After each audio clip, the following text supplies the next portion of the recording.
लखनऊ में नाबालिग छात्रा से रेप का मामला, हिंदू संगठनों ने थाने का किया घेराव। उमर कुरैशी ने नाबालिग से किया था रेप। लखनऊ के गोसाईगंज थाने का किया घेराव। डिप्टी सीएम ब्रजेश पाठक ने हॉस्पिटल पर की कार्रवाई।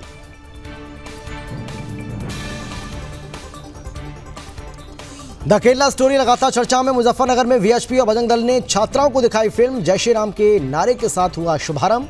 सुदर्शन न्यूज ने की कई लड़कियों से बात।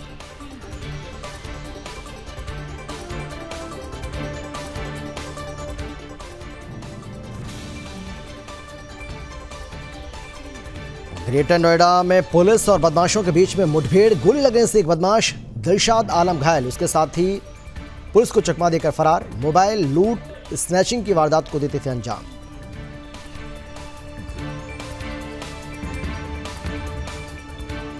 मां गोमती के तट पर बटकों का उपनयन संस्कार।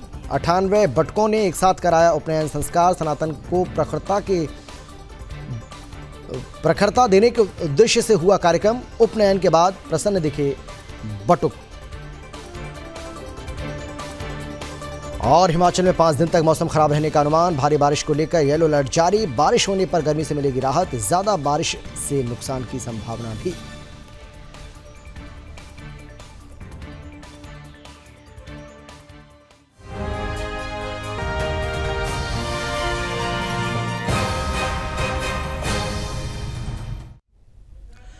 नमस्कार, आप देख रहे हैं सुदर्शन न्यूज और मैं हूं आपके साथ अमित शर्मा। शाम के 5 बज चुके हैं। वक्त है आपका राज्य आपकी खबर का। राजधानी लखनऊ के स्कूल में पढ़ने वाली कक्षा 4 की छात्रा का मीट व्यापारी उमर कुरैशी ने 6 महीने तक यौन शोषण किया है। आपको बता दें कि वो गर्भवती हो गई, जिसके बाद प्राइवेट नर्सिंग होम में उसका गर्भपात भी करा दिया। जानकारी मिलने पर घर वालों ने आरोपी उमर कुरैशी के खिलाफ केस दर्ज करवाया है। अब पुलिस ने उसको गिरफ्तार कर लिया है। इस पूरे मामले पर राज्य के उप मुख्यमंत्री ब्रजेश पाठक ने नर्सिंग होम के खिलाफ ठोस कार्रवाई की है। दरअसल लखनऊ के गोसाईगंज थाना इलाके का ये मामला है और यहाँ अमेठी कस्बे में रहने वाली 8 साल की छात्रा पास के स्कूल में 4th क्लास में की छात्रा है। मासूम के माता पिता मजदूरी करने जाते हैं। कुछ समय पहले पास में ही मीट की दुकान चलाने वाले कसाई उमर कुरैशी ने बच्चे को टॉफी और चॉकलेट देकर बहला फुसला लिया था। और यही नहीं, आरोपी 6 महीने तक बच्ची के साथ यौन शोषण करता रहा। इसके चलते मासूम गर्भवती भी हो गई, जिसके बाद आरोपी ने बच्ची को जबरन प्राइवेट नर्सिंग होम में ले जाकर उसका गर्भपात भी करवा दिया। अमेठी कस्बे में डॉक्टर रीना का प्रॉमिस हॉस्पिटल बना है अवैध गर्भपात कराने का अड्डा। पीड़िता के परिवार पर दबाव बनाकर मामला दबाने में लगे थे कई सफेदपोश लोग, लेकिन हिंदू संगठनों ने आज थाने पहुंचकर घेराव किया। साथ ही पीड़ित परिवार से मुलाकात भी की।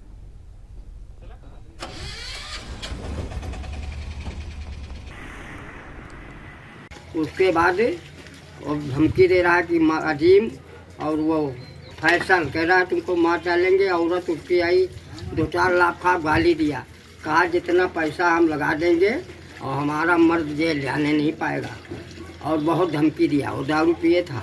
यहाँ पे नाबालिग छात्रा का कई बार बलात्कार हुआ। बलात्कार करने वाला कोई नहीं, एक जिहादी उमर कुरैशी है। हमारे साथ खड़े हैं शिशिर चतुर्वेदी, अखिल भारतीय हिंदू महासभा के राष्ट्रीय प्रवक्ता हैं। यहाँ पर आप आए हैं, यहाँ पे आपको क्या लग रहा है कि ये उचित कार्रवाई इस परिवार पे की है? देखिए, एक तरफ योगी सरकार ये कह रही है कि हमने कानून व्यवस्था जो है भली भांति से उसको दुरुस्त कर दिया, अपराधी उत्तर प्रदेश से छोड़ के भाग चुके हैं। दूसरी तरफ आप देख रहे हैं, ये पीड़ित व्यक्ति जो है ये दलित समाज से हमारा भाई आता है। जिस प्रकार से इस परिवार के साथ जगन घटना हम लोग ने सुनी, कल रात से हम लोग पैरवी इसकी कर रहे हैं। और यहाँ के जो एसओ साहब, उनसे कल रात में मेरी बात हुई कि मैंने कहा जो सख्त से सख्त कार्रवाई हो, उनकी अरेस्टिंग हो जाए और अस्पताल को सील किया जाए। और यहाँ चेयरमैन जो है इनके, क्योंकि ये रिश्तेदार हैं तो इनकी भूमिका संदिग्ध है। तो ये बिना लाइसेंस के, बिना उसके नियमों का पालन किए गौकसी कैसे हो रही है? जो ये तो एक कांड है, लड़के सारे गाँव की लड़की यहीं से जाती है और इनका संरक्षण इनको ये चेयरमैन के परिवार का है। हाँ, धमकी हमको मिली है। इनको धमकी मिली है? इनको कल रात में भी इनके इस क्षेत्र से।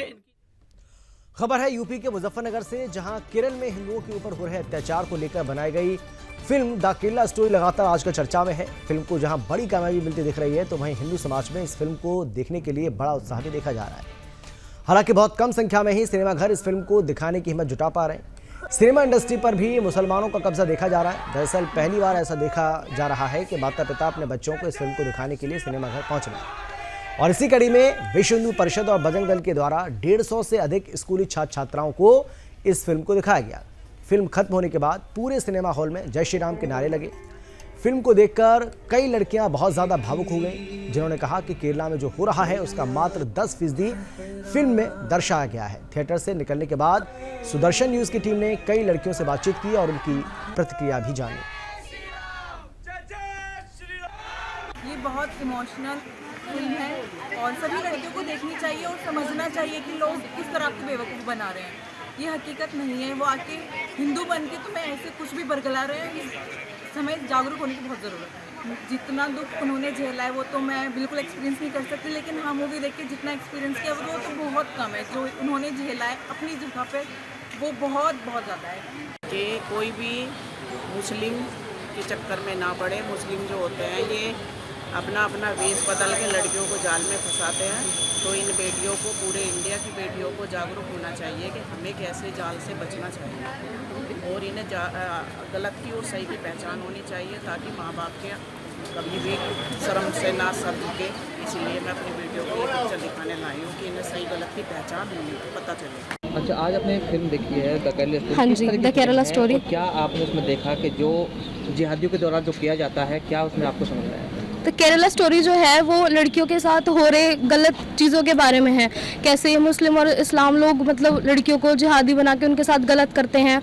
ये सब सीख हमें इस स्टोरी से मिली है। इस मूवी को देख के बहुत अच्छा लगा और अभी इस मूवी को देखने के बाद हम लड़कियां समझ रही हैं कि हमें इन गलत का साथ नहीं देना और चीज़ों से हम खुद को प्रोटेक्ट करेंगे। अब तक मैंने सुना था कि ब्रेन वॉश करते हैं या ऐसे करते हैं, ISI में भेज देते हैं, लेकिन आज मैंने देखा कि किस तरीके से ब्रेन वॉश करते हैं। तो मुझे इससे ये सीखने को मिला कि फ्यूचर में अगर ऐसा कुछ हुआ तो मुझे कैसे सतर्क रहना चाहिए, ऐसी चीज़ों से दूर रहना चाहिए। बहुत कुछ सीखने को मिला इस मूवी से। फिल्म बहुत अच्छी लगी और ये बहुत अच्छी बात है कि जागरूक करने के लिए इस फिल्म को बनाया गया है और सिर्फ केरला को नहीं बल्कि पूरे इंडिया को इस फिल्म से बहुत ज़्यादा इंस्पिरेशन लेने की ज़रूरत है और ख़ासकर लड़कियों को बहुत ज़्यादा इंस्पिरेशन लेने की ज़रूरत है। और फिल्म बहुत अच्छी लगी, बहुत अच्छी है और हम सल्यूट करते हैं कि जिन्होंने इस फिल्म को बनाया है, प्रोड्यूसर और डायरेक्टर जो भी हैं। और अब बात करेंगे यूपी के ग्रेटर नोएडा की, जहां बिसरक थाना क्षेत्र में पुलिस और बदमाशों के बीच में मुठभेड़ हुई है। मुठभेड़ के दौरान एक बदमाश दिलशाद आलम के पैर में गोली लगने से वो घायल हो गया, जिसे अस्पताल में भर्ती कराया गया, जबकि 2 बदमाश मौके से फरार हो गए। ये बदमाश शातिर किस्म के लुटेरे हैं जो मोबाइल लूट और मोबाइल स्नैचिंग की वारदातों को अंजाम दिया करते थे। दरअसल रविवार शाम को बिसरक पुलिस गोल चक्कर पर चेकिंग कर रही थी, तभी एक ग्रे कलर की स्कूटी पर सवार 3 व्यक्ति आते हुए दिखाई दिए, जिनको पुलिस ने रुकने का इशारा किया, प्रयास भी किया।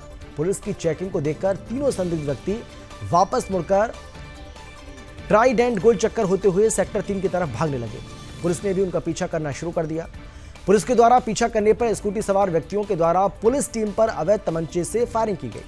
इस दौरान बिसरक पुलिस ने भी आत्मरक्षा में फायर किया, जिससे एक बदमाश के पैर में गोली लगने से वो घायल हो गया और गिर गया।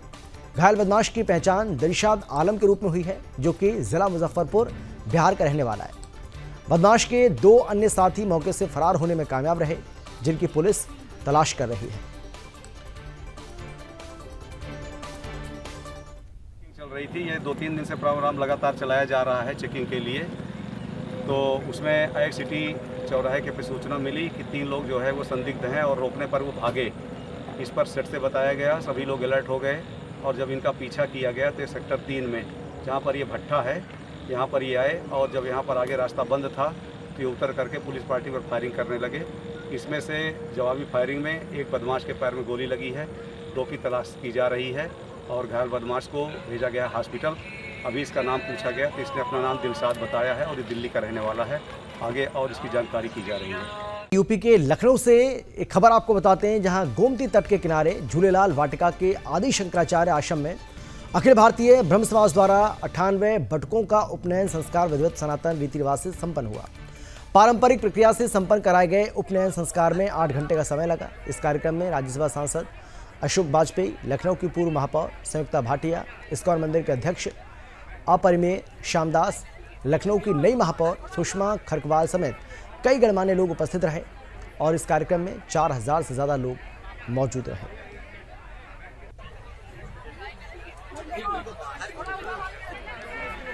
के कार्यक्रम आयोजित हो रहे हैं, लेकिन जो हमारी अखिल भारतीय ब्रह्म समाज है ये इन सब में अगुवाई कर रही है। इसके लिए मैं आदरणीय अवस्थी जी को और शुक्ला जी को बधाई देता हूँ, उनकी पूरी कार्य समिति को। पूरे मनोयोग के साथ संस्था प्रतिवर्ष तमाम सारे कार्यक्रमों को आयोजित करके समाज में एक नई जागृति पैदा करने का काम, समाज को जोड़ने का काम, समाज के सुख दुख से लोगों को जोड़ने का काम कर रही है। इसके लिए बहुत धन्यवाद। ज्येष्ठ माह होने के कारण कुछ बटुक उसमें से अपना स्थगित करा गए, नहीं करा पाए। आज 111 बटकों की हमने व्यवस्था की थी, लेकिन उसमें से भी कुछ लोग अनुपस्थित। खबर है जनपद चंदौली से, जहां जिले से सटे कर्मनाशा रेलवे स्टेशन के समीप सुबह मालगाड़ी के 2 डिब्बे पटरी से उतर गए और इसके कारण डीडीयू गया रूट पर कई ट्रेनों का परिचालन ठप हो गया। सूचना मिलते ही मौके पर रेलवे प्रशासन के अधिकारी और तकनीकी टीम पहुंच गई, परिचालन शुरू कराने की जद्दोजहद में जुट गई। मिली जानकारी के मुताबिक डीडीयू गया रूट से गुजरने वाली ट्रेनों को अलग अलग स्टेशनों पर रोका गया। क्रेन और जेसीबी की मदद से रेलवे ट्रैक पर ग्रे मालगाड़ी के डिब्बों को हटाने का काम किया जा रहा है। मौके पर पहुंचे रेल अधिकारियों ने यह बताया है कि 2 घंटे के अंदर डीडीयू गया रूट पर ट्रेनों का परिचालन आरंभ हो जाएगा। ट्रेनों का परिचालन ठप होने से यात्रियों को काफी परेशानी का सामना करना पड़ा।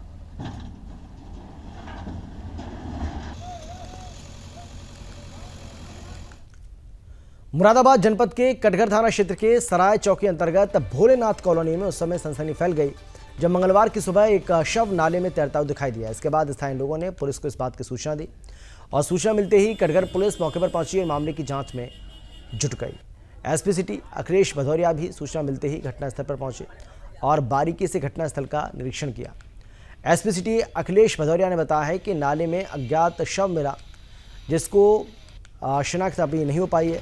उन्होंने बताया कि शव को कब्जे में लेकर पोस्टमार्टम के लिए भेज दिया गया है और शव की शिनाख्त का प्रयास भी किया जा रहा है।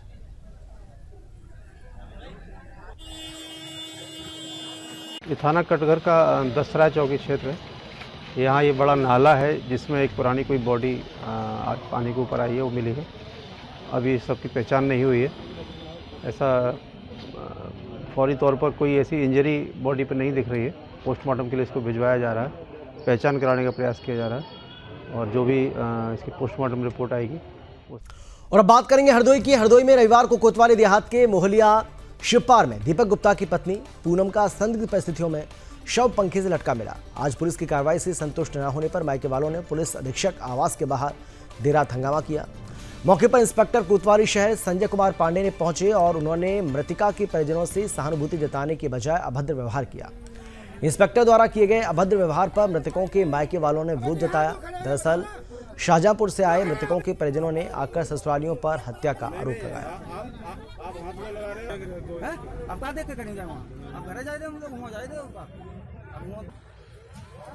पैना कह रहे नहीं, पैना बुजुर्ग रहते शाहजहांपुर में। हमारी बहन है मोहलिया में शादी हुई है।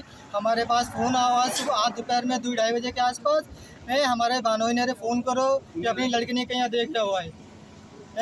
उनको फ़ोन आ मोहलिया से अरे कई लोगन करो, हमें पता चलो। हम लोग जब तक वहाँ गए 2-2:30 बजे और वहाँ हमारी बहन हमें मृत पाई गई। यूपी राज्य विधिक सेवा प्राधिकरण लखनऊ के आदेश के अनुसार बरेली में लोक अदालत का आयोजन किया गया। जिला न्यायाधीश विनोद कुमार अध्यक्ष जिला विधिक सेवा प्राधिकरण ने जिला न्यायालय में राष्ट्रीय लोक अदालत का शुभारंभ दीप प्रज्वलन के साथ किया। राष्ट्रीय लोक अदालत में न्यायिक अधिकारियों, विभिन्न बैंकों, बीमा कंपनियों के अधिकारियों, अधिवक्ताओं, पदाधिकारियों ने प्रतिभाग किया और लंबित वादों का निस्तारण किया। नोडल अधिकारी और अपर जिला जज अरविंद कुमार यादव ने बताया है कि राष्ट्रीय लोक अदालत के माध्यम से बरेली जनपद न्यायालय द्वारा 6,642 वादों का निस्तारण किया गया। प्रशासनिक अधिकारियों द्वारा राष्ट्रीय लोक अदालत में 40,000 वादों, परिवहन विभाग द्वारा लगभग 18,000 मामलों का सफल निस्तारण किया गया। राष्ट्रीय लोक अदालत में अपर सत्र न्यायालय के 463 वाद, सिविल प्रकृति के 455, इसके साथ ही मोटर दुर्घटना 269 वाद, पारिवारिक मामलों के 113 वाद, फौजदारी के 5,342 वादों का निस्तारण आपसी सुलह समझौते और अभिस्वीकृति के आधार पर किया गया।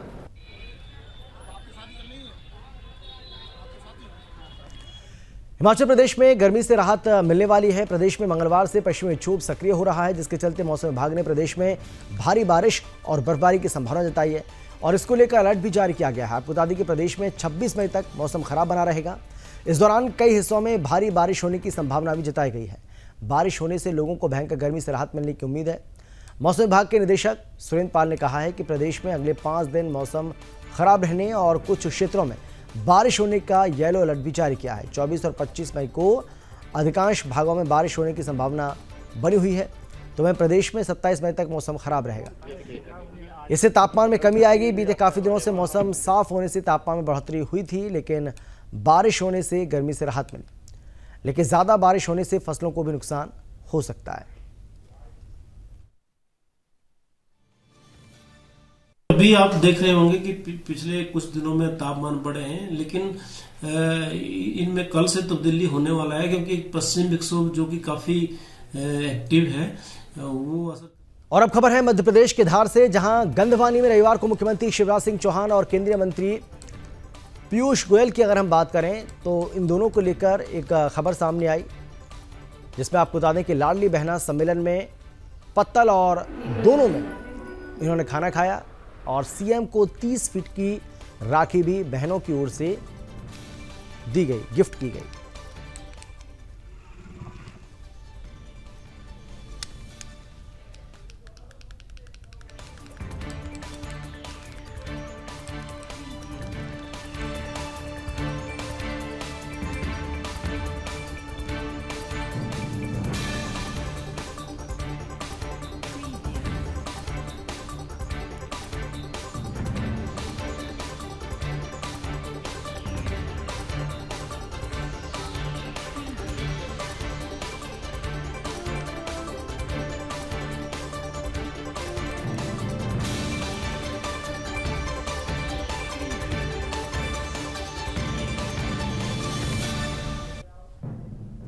और अब बात करेंगे मध्य प्रदेश के धार की, जहां गंधवानी में रविवार को मुख्यमंत्री शिवराज सिंह चौहान और केंद्रीय मंत्री पीयूष गोयल पहुंचे, जिसके बारे में आपको जानकारी दी।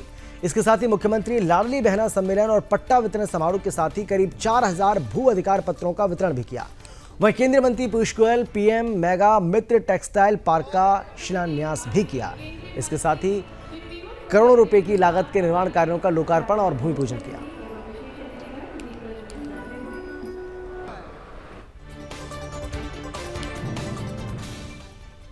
और चलिए आगे बढ़ते हैं, बात करेंगे टीकमगढ़ की, जहां शहर में एक बार फिर से चोरों ने जेवरात सहित लाखों की नकदी पर हाथ साफ कर दिया। एक बार फिर से शहर के गुलाब गार्डन को निशाना बनाया गया। मामला है रविवार रात का, जहां चोरों द्वारा चोरी की घटनाओं को अंजाम दिया गया। वर पक्ष के द्वारा बताया गया कि जब शादी समारोह के दौरान एक छोटे से बैग में जेवरात और नकदी रखी थी, तभी चोरों ने इस घटना को अंजाम दिया, जिसके बाद सूचना कोतवाली पुलिस को दी गई और पुलिस ने मौके पर पहुंचकर सीसीटीवी फुटेज खंगालने शुरू कर दिए। परिजनों द्वारा बताया गया कि तकरीबन 10 से 12 लाख के जेवरात और 4 लाख रुपए की नकदी पर चोरों ने हाथ साफ कर दिया।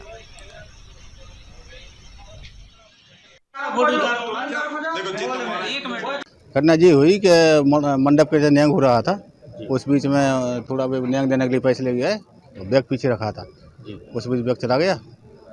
उसमें करीब 15 तोला सोना था और 3 से करीब 4 लाख रुपए नकद थे। तकरीबन कितने की?